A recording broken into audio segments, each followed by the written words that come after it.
কবি বলেন, মরণ থেকে যতই পালাও, মরণ থেকে যতই পালাও, মরণ তোমায় লইবে ঘিরি।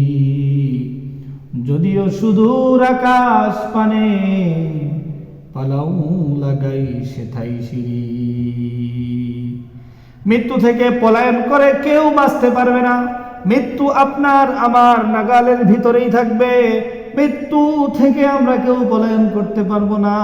আল্লাহ পাক রব্বুল আলামিন বলে, তুমি যদি সীসা ঢালা প্রাচীরের মধ্যেও বসবাস করো, চতুর্দিক থেকে তুমি সীসা ঢালা প্রাচীর নির্মাণ করে সেই প্রাচীরের ভিতরে তুমি লুকিয়ে থাকো, সেখানে বসবাস করো, আর তোমার যদি মৃত্যুর সময় হয়ে যায়, আল্লাহর ফেরেশতা সেখানেও পৌঁছে যাবে।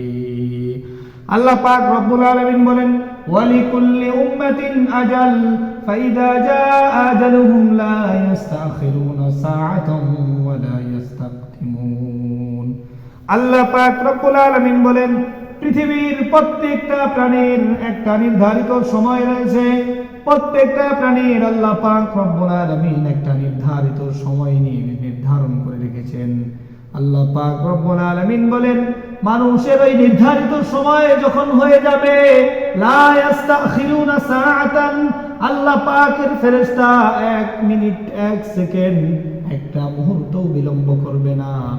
আর যতক্ষণ না পর্যন্ত তার হায়াত শেষ হবে, ফেরেশতা তার 1 সেকেন্ড আগেও যাবেন না।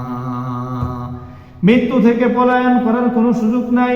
আপনার আমার মৃত্যু জানি না কোথায় হয়, রাস্তায় হয় না ঘাটে হয়, মসজিদে হয় না সমুদ্রের মধ্যে হয়, একমাত্র আল্লাহ পাক রব্বুল আলামিন সেটা জানেন। আইনামা তাকুনু ফি